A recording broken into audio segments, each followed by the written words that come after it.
안녕하십니까. 초록소프트의 김명락 대표입니다. 저는 지금 초록소프트라고 하는 인공지능 전문 기술개발 회사의 사장을 맡고 있고요. 겸해서 2017년부터는 한국외국어대학교 글로벌 스포츠 산업학부에서 스포츠 분야 빅데이터 인공지능을 겸임교수로 또 가르치고 있기도 합니다. 오늘 이 시간에는 불황기 스타트업 생존 전략이라는 주제로 40분 이내로 말씀을 좀 드리려고 해요. 그래서 지금 이 강의를 이제 듣고 계시는 분들이 이제 아마 이제 이런 상황일 거예요. 아직은 이제 학생이실 거고, 본인이 후에 뭐 친구들하고 같이 스타트업을 창업하는 그런 계획이 있는 분들도 있으실 거고, 두 번째는 또는 이제 본인이 대학을 졸업하고 스타트업에 입사해서 이제 거기서 또 열심히 일하시는 분도 있을 수 있고, 또 세 번째는 본인이 대학을 졸업하고 이제 어떤 회사를 가시는 거죠. 근데 그 회사가 지금은 스타트업이 아닌 것처럼 보이지만 이 현존하는 모든 회사들은 사실 처음 시작할 때는 스타트업이었거든요. 그러니까 지금 내가 앞으로 몸담고 일하게 될 회사가 이런 과정을 겪었구나 라고 이 시간을 통해서 좀 이해하실 수도 있을 것 같고, 또 네 번째는 지금 여기 계시는 분들이 뭐 어떤 회사에 가서 일하지 않더라도 뭐 어떤 공공기관에 가서 일을 하시든 공무원이 되시든 뭐 계속 공부하시든 교수가 되시든 직간접적으로 기업들과 같이 협업을 많이 결국 하시게 됩니다. 뭐 파트너로서, 뭐 고객으로서 이제 그런 기업들과 같이 일을 하시게 되는데, 그 상대 기업들이 다 처음에는 스타트업의 입장에 있었다는 거예요. 그래서 지금 제가 말씀드리려고 하는 내용은 본인이 스타트업을 창업하려는 계획이 있는 분들뿐만 아니라 직간접적으로 스타트업인 상태인 기업 또는 스타트업을 거쳤던 회사에서 일을 하거나 거기서 이제 그런 회사들과 협업을 하시게 될 분들한테 도움이 될 내용이라고 생각하고요. 오늘 제가 생각한 주제는 이렇습니다. 이제 불황기에 스타트업이 어떻게 생존해야 되냐는 건데, 우선은 불황기라고 적었는데 여러분들 뭐 신문이나 뉴스 같은 거 보시면 아시겠지만 지금 이제 실물 경제가 뭐 호황이라고 말할 수 있는 사람은 없죠. 지금 불황이 시작된 건 분명하고 이게 뭐 몇 달 안에 끝날 일은 아니고 뭐 올해 뭐 내년 그 이후일 수도 있고 이제 불황이 좀 당분간 계속되는 상황인데, 이런 상황에서 이제 스타트업이 이제 어떻게 해야 되는지를 좀 말씀을 드리려고 해요. 그러면 이제 본격적으로 이제 얘기를 하기 전에 좀 스타트업이 뭔지에 대해서 좀 짚고 넘어갈 필요가 있는데, 사실 스타트업이라는 말이 이제 본격적으로 쓰인 거는 한 10년, 15년 정도 됩니다. 그 이전, 그러니까 20년 전, 30년 전에는 이제 벤처라는 말을 많이 썼어요. 근데 벤처든 스타트업이든 사실 이런 게 뭐 최근 20, 30년 안에 없던 게 생긴 게 아니고 예전부터 있었다는 거죠.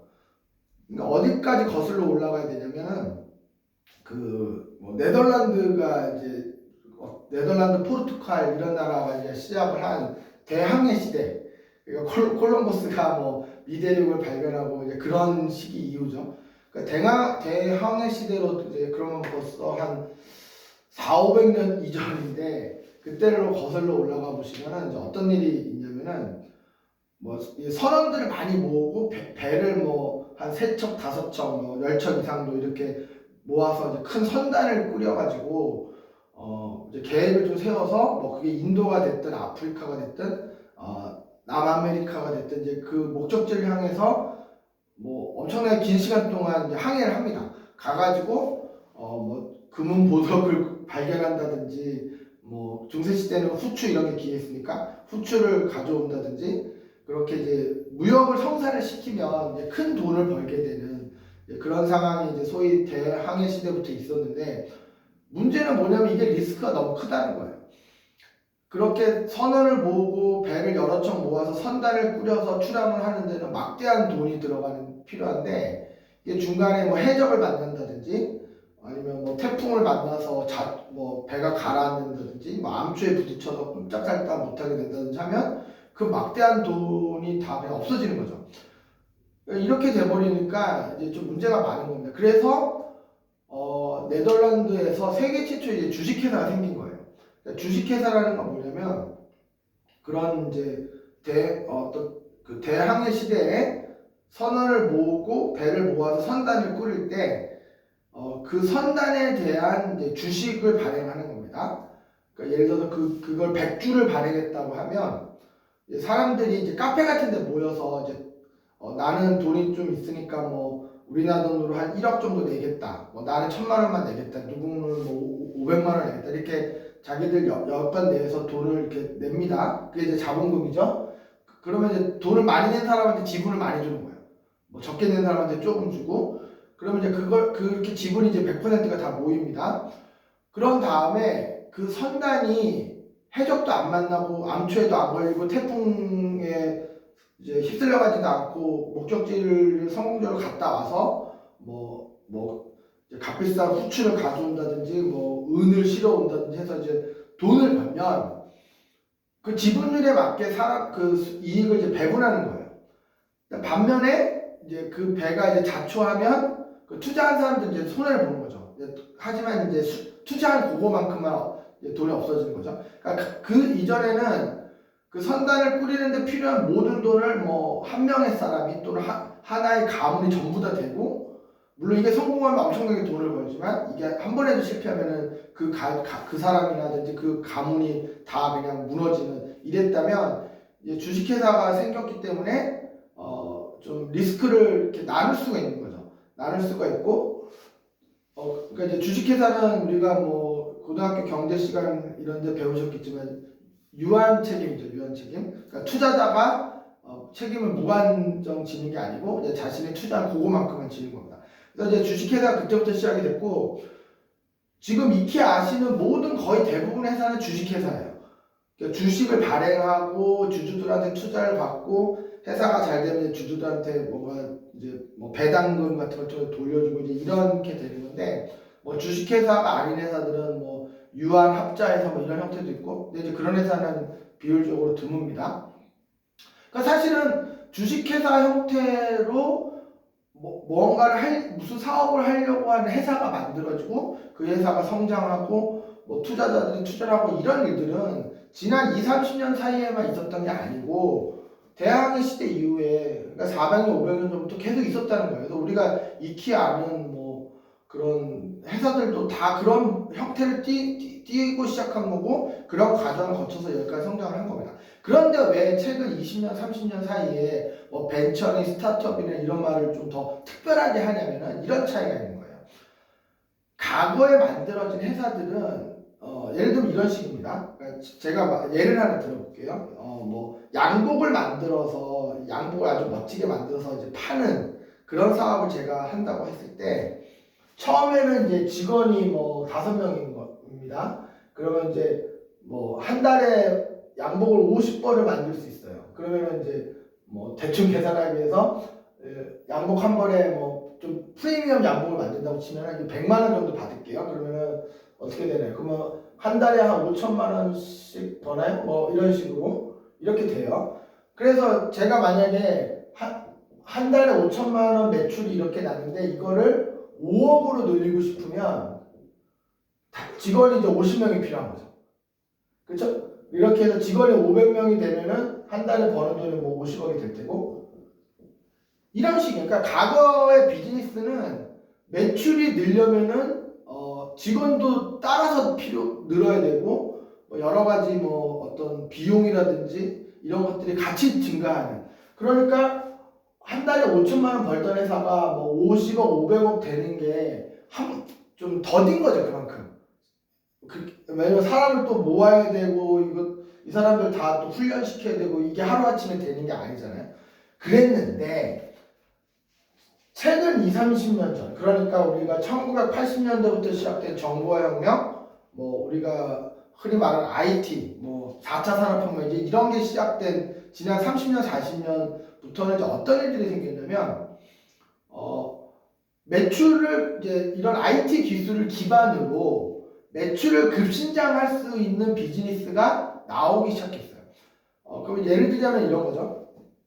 지금 이제 우리가 무슨 모바일 앱을 하나 만드는 거예요. 모바일 앱을. 그러면 핸드폰에서 실행할 수 있는 무슨 프로그램인데 이 모바일 앱이 하는 일이 뭐냐면 이제 예시로 이런 겁니다. 우리가 이제 자전거 타는 분들 많잖아요. 자전거 타는 분들이 이제 자전거를 타다가 이제 자기가 이제 좀 뭐 애가 생겨서 주말에 뭐 육아에 전념해야 된다든지 뭐 아니면 자기가 나이가 들어서 자전거를 막 격렬하게 타기 힘들어진다든지 하면은 그 이제 그 자전거가 애물단지가 됩니다. 그러면 이제 그게 중고로 좀 팔고 싶은데 그냥 뭐 당근마켓 이런 데서 파는 것보다는 그래도 좀 자전거를 좋아하는 사람들이 좀 모여 있고 좀 자전거에 대한 전문 지식이 있는 사람들끼리 뭔가 좀 조언도 해주고 좀 뭐 기술적인 티칭도 해주고 이렇게 하면서 뭔가 자전거를 서로 사고 파는 그런 앱을 만드는 거예요. 저희가 예를 들어서 그러면은 여기는 그 일반적인 중고 사이트하고 다른 거는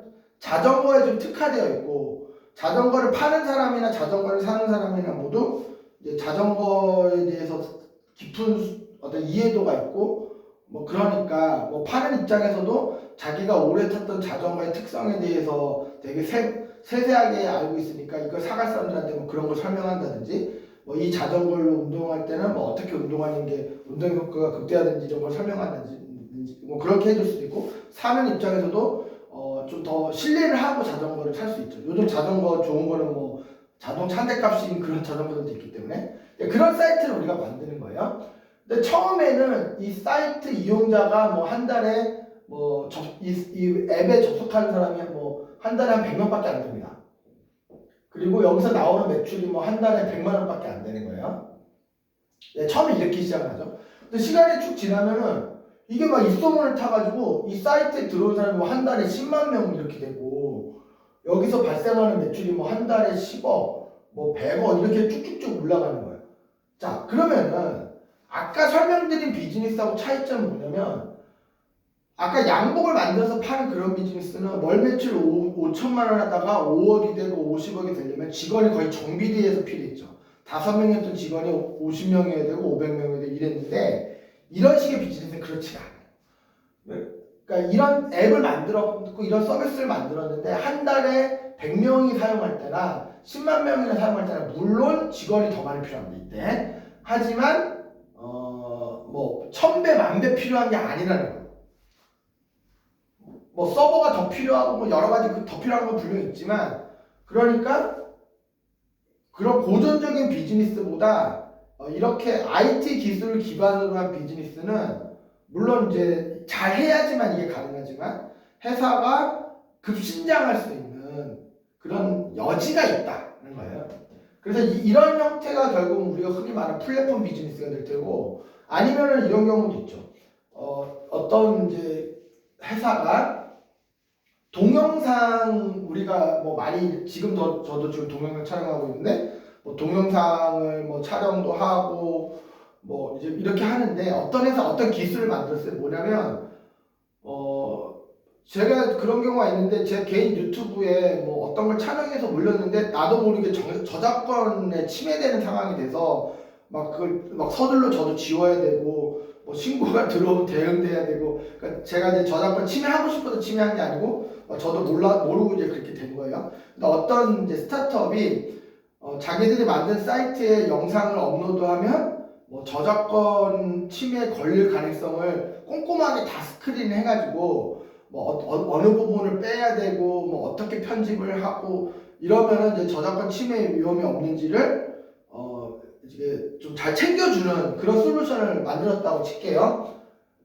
마찬가지로 이 서비스를 처음에는 뭐 이용하는 사람이 한 달에 10명밖에 없는 거예요. 근데 이걸 이제 기술 개발을 꾸준히 열심히 했더니 뭐 어느 시점이 되면 이게 뭐 영상을 편집하거나 영상을 SNS에 올리기 전에 반드시 한번 돌려야 되는 서비스가 되는 거예요. 그러면 이게 이제 입소문을 타서 월 사용자가 막 100만 명이 될 수도 있죠. 그러면은 이 기술을 만드는데 뭐 5명이 밤낮 없이 일을 했다고 하면 월 사용자가 10명에서 100만 명이 됐다고 해서 뭐 직원 수가 5,000명이 돼서 그런 건 아니라는 거야. 그러니까 이런 식으로 1980년대 3차 산업혁명, 즉 정과혁명 이후에는 주로 IT 기술을 기반으로 이렇게 비즈니스를 급신장할 수 있는 그런 여지가 있는 사업 비즈니스들이 많이 나옵니다. 그러니까 이런 케이스에 해당하는 게 이제 여러분들 잘 아시는 뭐 인스타그램이라든지 뭐 틱톡이라든지 페이스북이라든지 다 이렇게 되는 거죠. 뭐 당근마켓이라든지 그렇죠? 근데 뭐 그렇게 되는 게 쉬운 일은 아니지만 자 이렇게 되다 보니까 뭐 한 30년 전에는 이렇게 기술을 기반으로 빠른 속도로 급신장할 수 있는 비즈니스 모델을 지향하는 회사를 우리가 벤처라고 불렀고 요즘에는 이제 스타트업이라고 부르는 거예요. 그러면 이제 이런 회사들은 이제 어떤 스타일이냐면은 자신들이 생각하고 있는 비즈니스 모델이 실제로 통하는지 통하지 않을지는 사실 부딪혀 보기 전에는 알 수가 없어요. 그렇기 때문에 막 계획을 철두철미하게 세운 다음에 실행하는 스타일을 보통 하지 않고 좀 뭐 우리가 린 스타트업 뭐 그런 표현도 있고 하는데 좀 가볍게 시작을 해봅니다. 그래서 시장의 반응이 예상과 다르게 안 좋으면 계획을 좀 고치고 또 가볍게 시작을 했는데 시장의 반응이 예상외로 폭발적이면은 또 그쪽으로 투자를 더 하고 이런 시행착오를 많이 겪어서 이제 회사를 좀 빠른 속도에 키우는 것을 목표로 하는 그런 형태의 기업들이 이제 뭐 20, 30년 표현으로 벤처고 최근 표현은 스타트업인데 그럼 이런 회사들은 이제 어떻게 되는 거냐면 이렇게 되는 거예요. 어쨌든 회사를 만들면 돈이 많이 들어가죠. 왜냐면 뭐 회사가 수익을 낼 때까지는 시간이 많이 걸리니까 그 시점까지는 버는 돈보다 쓰는 돈이 많습니다. 당연히. 그렇죠? 그러면은 이제 어떻게 되냐면은 처음에 회사가 기본적인 돈이 어쨌든 있어야 되기 때문에 이제 자본금을 모아요. 회사를 처음 만들 때. 그래서 뭐 이제 그걸 아무래도 이제 이 회사를 만드는 그 2명, 3명 그런 사람들이 뭐 1,000만 원, 5천만 원, 1억 이렇게 내 가지고 뭐 자본금을 뭐 1억을 하든 뭐 3억을 하든 이 돈을 가지고 회사가 시작이 되는 겁니다. 그러면은 처음에 이 자본금을 냈던 사람들이 지분을 뭐 누구는 50%를 가지고 있고 누구는 20%를 가지고 있고 뭐 이런 식으로 다 합치면 100%가 되게끔 이렇게 이제 가지고 있겠죠. 근데 이 뭐 1억으로 시작하든 3억으로 시작하든 사실 이 돈은 금방 다 씁니다. 결국 다 쓰게 돼요. 근데 그러면은 이 회사가 운영되는데 필요한 돈을 조달해야 되잖아요. 그러면은 이제 이걸 조달하는 방법은 뭐 은행으로부터 이 회사가 대출을 받는다든지 이런 방법도 있지만 뭐 그게 그렇게 쉽진 않죠. 왜냐하면 회사가 규모도 작고 실적도 딱히 없기 때문에 뭐 은행에 대출을 잘 해주진 않고 해주더라도 뭐 넉넉하게 해주진 않습니다. 그러면 어떻게 되느냐? 투자라는 걸 받는 거예요. 투자라는 거는. 근데 이거 한 번 받는 게 아니고 이제 계속 연달아 받는데 이 투자 받을 때 얘기가 이렇게 되는 겁니다. 어떻게 되는 거냐? 이 회사가 처음 만들어질 때, 자, 제가 지금 뭐 예시로 숫자를 말씀드리겠지만 너무 숫자를 수학 문제 풀듯이 보실 필요는 없고 그냥 흐름만 이해하시면 돼요. 이 회사가 만약에 처음에 주식을 100주를 발행한 거예요. 주식을 100주를 발행했고 액면가, 그러니까 처음에 회사를 만들 때 한 주당 가격을 뭐 제가 계산하기 편하게 1,000원이라고 그렇게 해보겠습니다. 그러면 이제 1,000원 곱하기 100주 하면 얼마죠? 10만 원이죠. 10만 원. 뭐 실제로는 회사 자본금이 이렇게 적을 리는 없는데 이제 설명하기 편하게 이렇게 하는 거예요. 그러면은 예를 들어서 뭐 한 명의 주주가 뭐 실제로는 그렇게 되는 경우가 흔치 않지만 100주를 다 부담한 거예요. 그럼 이 사람은 이 회사한테 10만 원을 그러니까 내고 시작을 합니다. 대신에 그 창업가는 이제 100주를 다 가지고 있는 거예요. 그럼 이 사람은 지분율은 이제 100%죠. 회사가 발행한 주식은 100주가 전부인데 자기가 100주를 다 가지고 있으니까. 근데 이제 첫 번째 투자를 받을 때 얘기가 어떻게 되는 거냐면 이 회사를 처음 만들 때는 주당 1,000원씩 100주 총 10만 원으로 만든 거예요.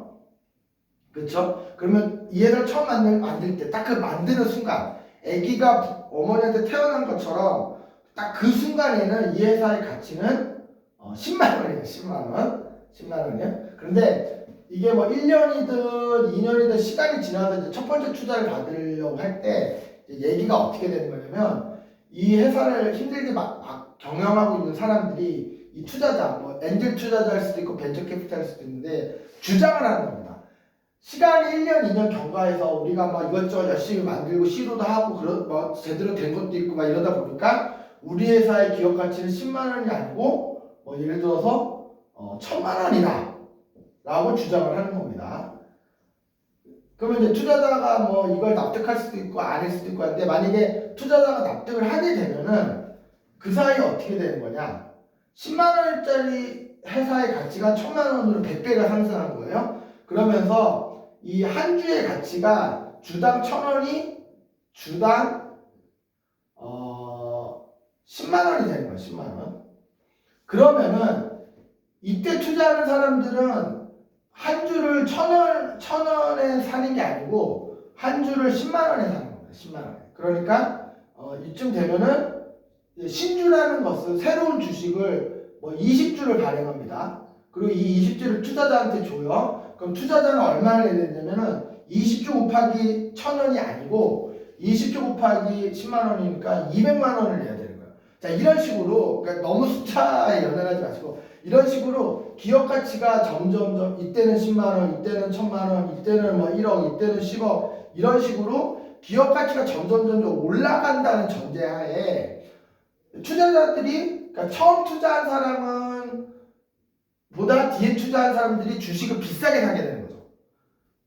그러니까 먼저 투자한 사람들은 어떤 베너핏이 있냐? 이 사람은 주당 10만 원에 샀는데 한 3년 뒤에는 뒤에 투자하는 사람들이 주당 뭐 100만 원에 만약에 주식을 산다고 하면 이 사람 그 사이에 주당 10만 원에 샀던 주식이 주당 100만 원이 됐으니까 주당 90만 원의 시세 차익이 생기는 거예요. 그래서 요 단계에서 처음에 투자한 사람이 주식을 다 팔고 나올 수도 있고 뭐 그건 본인의 선택입니다. 자, 이런 식으로 스타트업이라는 거는 IT 기술을 기반으로 빠른 속도로 기업의 가치를 이렇게 키울 수도 있는 그런 비즈니스를 하는 애들이기 때문에 이런 비전을 준다는 거예요. 그러니까 우리 회사가 현재 가치가 1억이지만 뭐 1년 뒤에는 5억이 될 거고 2년 뒤에는 뭐 20억이 될 거고 10년 뒤에는 뭐 1000억이 될 거다. 그러니까 당신이 지금 우리 회사 가치를 10억으로 보고 뭐 몇 주를 얼마에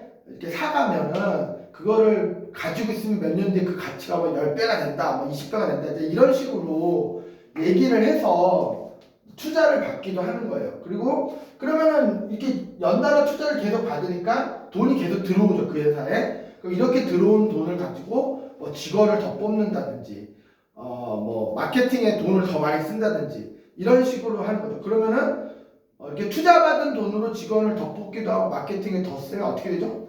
그럼 또 기업이 사업이 잘 될 테니까 기업 가치가 또 올라가고 기업 가치가 또 올라가니까 또 투자를 더 좋은 조건을 받고 그걸 가지고 다시 직원을 뽑고 마케팅에 뭐 돈을 쓰고 기술 개발에 돈을 쓰고 그러니까 이렇게 선순환을 점점 태워가지고 뭐 마지막에는 뭐 코스닥이나 코스피나 나스닥이나 뭐 이런 주식시장에 상장시키기도 하고 아니면 이렇게 계속 회사를 점점 키워서 뭐 더 좋은 회사를 매각하는 거예요. 예를 들어서 뭐 지금 만들고 있는 서비스를 뭐 다음 카카오나 네이버에 매각하면 뭐 그 회사가 없어지는 게 아니라 다음 카카오나 네이버의 자회사로서 또 그 서비스가 또 뭐 다음 카카오나 네이버 같은 좋은 회사와 또 시너지 효과가 나타나면서 또 비즈니스가 더 잘 되기도 하고 또 거기서 일하던 직원들은 이제 그때부터는 뭐 다음 카카오 직원이 되고 네이버 직원이 되고 이런 식으로 되겠죠. 자, 이런 것들이 이제 스타트업이 보통 꿈꾸던 길이고 해오던 일이었어요. 근데 문제가 뭐냐면 지금 이제 불황기라는 거예요. 불황기. 그럼 이게 무슨 의미가 되냐면은 이렇게 회사의 가치가 점점점 비싸지는 것이 힘들어지는 시기가 됐다는 거예요. 지금. 그러니까 이렇게 하기가 무척 힘들어지는 시기가 되어버렸다. 그러니까 자 뒤에 이제 다시 말씀드리겠지만 우리가 자산경제라는 게 있고 실물경제라는 게 있습니다. 일단 다시 뒤에 말씀드릴게요. 자산경제가 호황기일 때는 그러니까 여기서 말하는 자산경제는 뭐 부동산이라든지 주식이라든지 이 금이라든지 뭐 암호화폐라든지 이런 걸 다 말하는 거예요. 자산 경제가 호황기라는 거는 예를 들어서 뭐 주식이 삼성전자 주식이 주당 뭐 5만 원이었는데 6개월 뒤는 6만 원이 되고 또 6개월 뒤는 7만 원이 되고 이런 식으로 주식 가격이 점점 올라가고 부동산도 뭐 5억짜리 아파트가 10억이 되고 15억이 되고 이런 식으로 점점 올라가고 뭐 암호화폐도 뭐 비트코인이 뭐 개당 뭐 1,000만 원이었는데 2,000만 원이 이런 식으로 점점 올라가는 그런 시기에는 그렇게 자산 경제가 호황인 시절에는 지금 방금 설명드린 것처럼 이런 식으로 가기가 쉬워요. 그러니까 회사가 조금만 노력하면 회사 가치가 2배가 되고 5배가 되고 10배가 되고 이런 상황을 만드는 게 쉬워요. 그런데 불황기에는 회사 가치를 키우기는커녕 회사 가치를 유지하는 것도 진짜 버겁습니다. 그래서 지금 같은 불황기에는 스타트업들이 이런 접근을 하는 게 매우 어렵습니다. 그래서 이제 무슨 일이 벌어지냐면, 자, 이 스타트업이 처음에는 이제 자기 자본으로 사업을 하다가 첫 번째 투자를 받고 두 번째 투자를 받고 세 번째를 받고 이렇게 쭉 되는데, 자, 이걸 지울게요.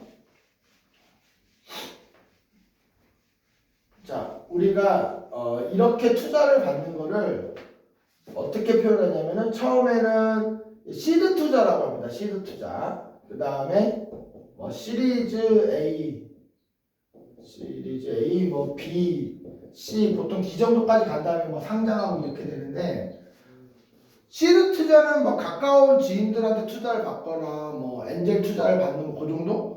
아니면 뭐 요 단계에서 정부 지원을 막 받는데도 그 정도를 보통 말하고 이제 시리즈 A부터는 이제 본격적으로 벤처 캐피탈부터 투자를 받는 그런 정도 상황을 말하는 거예요. 그런데 이거 비유하자면 뭐냐면 시드 투자 단계까지만 해도 로켓, 그러니까 우주를 보내기 위한 로켓가 어쨌든 지상에 있는 거예요. 지상에. 근데 시리즈 A부터는 이게 발사가 된 거예요. 그러면 로켓가 어떻게 되죠? 일단 한번 발사한 다음에 쭉 올라가다가 2단 분리되고 3단 분리되면서 이렇게 추진력을 점점 올라서 대기권을 뚫고 우주까지 가야 되죠. 그러니까 1단 로켓이 점화되고 2단 로켓이 점화되고 이렇게 되는 건데 로켓티가 막 올라가고 중간에 멈추면 어떻게 되죠? 폭발하죠. 그러니까 스타트업은 이 상태에 있을 때는 차라리 그냥 괜찮은데 시리즈 A 투자를 받기 시작했으면 멈추면 안 되고 앞만 보고 B, C, D 계속 투자해서 상장까지 가야 됩니다. 현실이. 만약에 어떤 회사가 시리즈 A 투자를 받았는데 시리즈 B를 못 받는다. 그럼 그 회사는 10조 팔고 없어져요. 회사가. 자, 이런 상황이에요. 근데 지금 요즘 정확하게 2023년 3월말 기준 현실이 어떠냐면 시리즈 A까지 투자받은 회사 상당 부분이 지금 엎어지고 있습니다.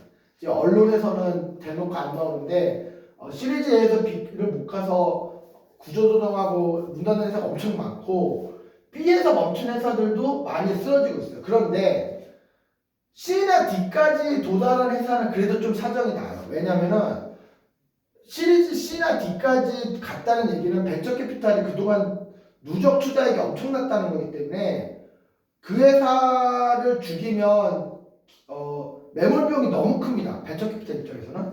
그래서 좀 손해를 받으라도 후속 투자를 더해서 안 좋은 조건에서 상장을 보내려고 해요. 시리즈 C나 D까지 간 벤처 캐피탈은. 하지만 시리즈 A나 애매하게 B 정도에 멈춰있는 회사들은 그냥 그 선에서 손절하는 게 낫기 때문에 실제로 뭐 거의 하루가 다를 만큼 급변하고 있어요. 그래서 지금 특히 최근에 미국의 실리콘밸리 뱅크 파산하고 하면서 이제 미국 스타트업 생태계가 거의 괴멸 상태로 들어갔고 그게 이제 받아본다서 우리나라에 영향을 끼치기 때문에 이제 뭐 결론적으로 말씀드리면은 시드 요 단계에 있는 회사는 섣불리 안 들어가는 게 낫다는 거고 만약에 C까지 간 회사는 좀 무리해서라도 후속 투자를 좀 더 받아서 상장을 좀 안 좋은 조건에 빨리 해버리는 게 나은 거고 시리즈 A나 B 정도까지 간 회사들이 사실 지금 되게 애매한 거죠. 참고로 이제 제가 경영하고 있는 회사는 그냥 요 단계에 있습니다. 사실은 저희가 재작년에 한 2년 반 전에 시리즈 A 투자를 받을 수 있는 조건과 기회가 있었어요. 근데 제가 불황이 이제 다가올 것이 너무 뻔히 보였기 때문에 그러니까 이게 스타트업은 투자를 한 번 받는 게 중요한 게 아니고 한 번 받았으면 이제 멈추지 않고 계속 빠른 속도로 회사 가치를 키워서 B, C, D 이렇게 가야 되거든요. 근데 그게 좀 쉽지 않겠다고 생각해서 제가 투자를 보류했고 저희 회사는 현재 여기에 있어요. 그러니까 상대적으로 안전하죠. 아직 로켓을 띄우지 않았다는 소리예요. 근데 지금 로켓을 띄워서 시리즈 A나 B에 걸려있는 회사들은 지금 상당히 답이 없고 여러분들이 지금 뭐 주변에 그런 회사가 있다면 뭐 생각하시는 것보다 훨씬 좀 심각합니다. 그래서 자 그러면은 이제 하고 싶은 얘기는 뭐냐면은 지금 이런 거예요. 그러니까 우리가 제가 2002년에 벤처 창업을 한번 했었고 한 4년 해서 이제 결국 좀 제가 능력이 부족해서 회사 문을 닫았는데 지나고 보니까 2002년이 어떤 시절이냐면 벤처 거품이 꺼지던 시절이에요. 그러니까 이 IMF라는 것이 1997년, 98년 그 무렵에 있었는데 역설적이게도 IMF 직후에 1999년, 2000년에 엄청난 벤처 거품이 있었습니다. 근데 그 거품이 이제 2001년, 2년을 기점으로 이제 막 꺼지기 시작하면서 이제 그렇게 됐는데 그때는 몰랐는데 지나고 보니까 2002년, 2003년, 2004년이 불황이었어요, 불황. 그러니까 저는 그때 몰랐죠. 그러니까 이게 사업이라는 게 좀 이런 게 있습니다. 그러니까 붕어빵을 한겨울에 팔아야 되는데 한여름에 붕어빵을 팔면 뭘 해도 안 되는 거죠. 그런 상황이죠. 그러니까 지금 우리가 스타트업의 그런 어떤 기본적인 방식이 좀 작동하지 않는 시기예요. 지금의 불황이기 때문에.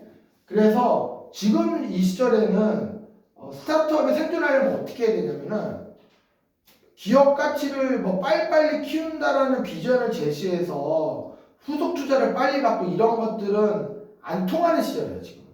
그러니까 이 불황이 끝나는 시점까지는 스타트업 모델을 과감하게 버리고 그러니까 우리 회사는 스타트업이다. 우리 회사는 기업 가치가 빨리빨리 클 회사이기 때문에 뭐 후속 투자를 해주는 사람들이 있어서 필요한 자본을 우리가 제때제때 조달해서 또 그 돈으로 회사를 빨리빨리 키울 수 있다. 이런 접근은 지금은 안 되는 시절입니다. 지금 올해, 내년, 길면 내후년까지는. 그러면 이 시절에는 이런 방식이 아니라 강소기업이라고 생각하고 스스로 매출을 내고 작은 일부터 해서 수익을 창출하고 그러니까 막 투자에 의존하지 않고 이렇게 회사를 운영하는 데 필요한 돈을 벌고 이런 걸 할 수 있는 회사들이 살아나는 거예요. 그래서 작년 그 가을에 제가 이제 어떤 일이 있었냐면 제가 경영하고 있는 회사는 이제 흐름이 이렇게 흘러가는 걸 뻔히 알고 있었기 때문에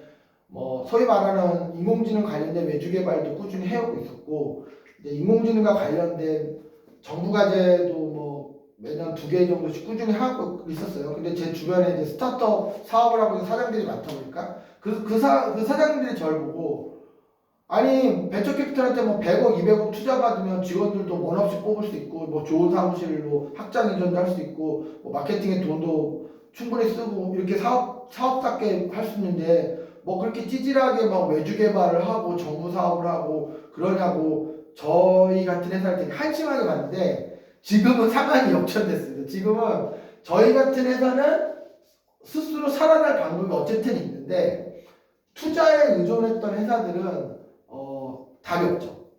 그러니까 왜냐 지금은 여름인 거예요, 그냥 여름. 자 그러면은 그 다음을 말하고 싶은 건 뭐냐면 이 자산 경제라는 거는 반드시 사이클이 있습니다. 그러니까 지금 불황이라면 불황은 언젠가 끝나요. 불황이 끝난 직후에 반드시 큰 기회가 있어요. 그래서 역사적으로도 보면 1970년대 오일 쇼크 직후에 전 세계적으로 엄청난 경제 성장이 있었고 우리나라는 IMF 직후 그러니까 99년부터 2000년, 2001년 그 사이에 벤처 거품이 있었죠. 그 다음에 2005년, 6년에 벤처 거품이 꺼진 이후에 그러니까 2007년, 2008년에 또 다시 붐이 조성됐고 또 2011년, 2012년에 서브프라임 모기지 상태로 또 불황이 왔는데 그 직후 그러니까 2013년, 14년, 15년 요런 시절에 또 이런 또 호황이 다시 왔어요. 그러니까 이 사이클은 너무나 뻔한 겁니다. 그러니까 지금은 겨울이 오는 시기예요. 그럼 이 시기를 좀 내실 있게 버티면 요 다음에 반드시 봄이 옵니다. 그러면 봄이 딱 왔을 때 내실이 없는 회사들은 다 정리가 되고 진짜 실력 있고 내실 있는 회사들은 그때까지 살아남는 거죠. 그럼 그런 회사들이 이제 다시 호황이 왔을 때 많은 투자를 받고 이제 회사가 또 급신장할 수 있는 찬스를 얻게 되는 거죠. 사실은 2011년, 12년 고무럽에 이제 서브프라임 모기지 사태 터지고 전 세계적으로 불황이 났는데 이 불황이 다음에 호황이 쭉 왔다가 사실은 한 2020년, 2021년 이때쯤에 불황이 전 세계적으로 왔었어야 돼요. 사이클상. 근데 왜 불황이 안 왔느냐? 코로나 때문에. 코로나 때문에 전 세계 거의 모든 국가가 경기 침체를 막으려고 돈을 과도하게 찍어냈어요. 우리가 이걸 양적 완화라고 하는데 돈을 엄청나게 찍어냈기 때문에 전 세계적으로 자산 버블이 형성이 됐습니다. 그러니까 불황이 유예가 돼버린 거예요. 그러니까 여러분들 마치 기말고사를 오늘 봐야 되는데 교수님이 뭐 한 달 뒤에 보겠다 이런 식으로 불황의 시기가 2년, 3년 뒤로 밀린 거예요. 근데 만약에 2년, 3년 전에 불황이 왔었으면 그 불황이 되게 좀 연착륙돼 가지고 호황이 또 다시 시작될 수 있었는데 불황이 오는 시기가 2년, 3년 뒤로 밀리다 보니까 이번에 오는 불황은 되게 깊을 수밖에 없습니다. 그래서 어떠한 경제학자도 연착륙을 얘기하지 않고 경착륙을 얘기합니다. 연착륙이라는 건 뭐냐면 경기 사이클이 불황이 소프트하게 왔다가 바로 이제 호황이 올라갈 수 있는 이런 걸 연착륙이라고 하고 경착륙은 비행기 추락처럼 불황이 아주 깊이 왔다가 한참 지나서 겨우 호황이 되는 그런 상황이에요. 그래서 지금은 누가 봐도 경착륙 상황이고 사실 불황이 시작도 안 했어요 아직. 실물 경제를 보면 불황인지 아닌지를 알 수 있는 가장 확실한 지표는 미국 소비자 지수입니다. 그러니까 미국 사람들이 매달 전달 대비 소비를 더 했는지 덜 했는지를 보면은 실물 경제가 지금 망가지기 시작했구나를 알 수 있는데 아직 미국의 실물 경제의 가장 확실한 지표인 소비자 지수가 꺾인 적이 없어요. 그러니까 무슨 얘기냐면 뭐 금리도 오르고 막 이러지만 최근 2, 3년간 자산 버블이 되게 심한 동안에 미국 사람들이 돈을 많이 벌어놨고 그다음에 미국이 이제 실업률이 되게 낮았기 때문에 어떤 그런 고용이 되게 많아서 소득도 지난 2, 3년간 충분히 많았어요. 그래서 아직까지는 미국 사람들이 소비를 줄이고 있지 않아요. 근데 조만간에 미국 소비자 지수가 꺾이는 시점이 오면은 그때가 진짜 실물 경제가 이제 불황이 그때서 시작되는 거고 그러니까 자산 경제는 실물 경제보다 좀 선행되는 부분이 있기 때문에 지금 이제 자산 경제는 막 뭐 아파트가 폭락하듯이 좀 선행돼서 그렇게 하는 거고 실물 경제는 아직 안 꺾였다는 거예요. 근데 실물 경제가 꺾이기 시작하면 이제 불황이 진짜 시작되는데 이번 불황은 좀 길게 갈 겁니다. 길게 가고 깊을 거예요. 그런데 제가 우울한 얘기를 하고 싶은 게 아니고 이 불황이 끝난 직후에 반드시 큰 기회가 있다.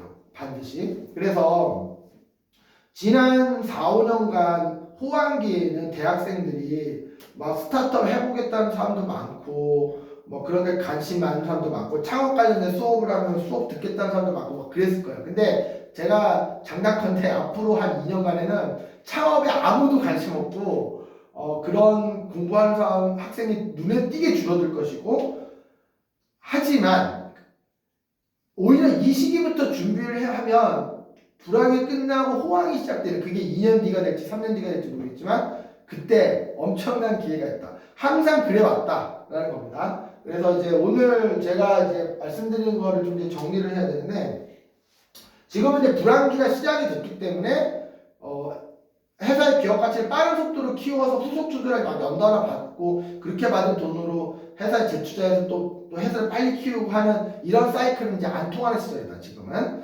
그래서 그렇게 접근하지 말고 좀 내실 있게 회사를 경영해야 된다는 게 첫 번째 얘기고요. 두 번째는 이번 불황은 좀 깊고 오래 갈 것이다. 하지만 이 불황이 끝난 때까지 살아남은 회사들은 불황 직후에 엄청난 기회를 맞이할 거기 때문에 그걸 대비하고 지금 제 얘기를 들으신 분들은 분명히 이번 불황 직후에 엄청난 기회가 있습니다. 그래서 뭐 그런 스타트업을 만드시든 그런 스타트업에 가서 일하시든 그런 스타트업에 뭐 투자를 하시든 뭐 그런 식으로 좀 남들과 다른 관점으로 보실 필요가 있을 거예요. 그러니까 이렇게 불황이 시작되면은 이런 창업, 스타트업과 관련된 관심이 급격하게 없어집니다.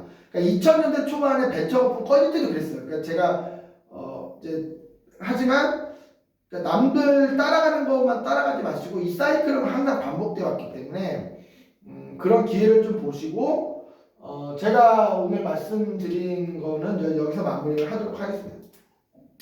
제가 이제 배경 지식이 좀 많지 않으신 분들이 이해할 수 있도록 하기 위해서 좀 생략한 내용들이 있어서 그냥 큰 흐름만 좀 생각해 주셨으면 좋겠고요. 아무튼 이와 같이 지금 이제 불황기에 스타트업이 어떻게 해야 되는지, 그리고 이 영상을 보시는 분들이 이제 이런 흐름을 보고 본인의 기회를 어떻게 찾으면 되는지를 좀 말씀드렸습니다. 자, 감사합니다.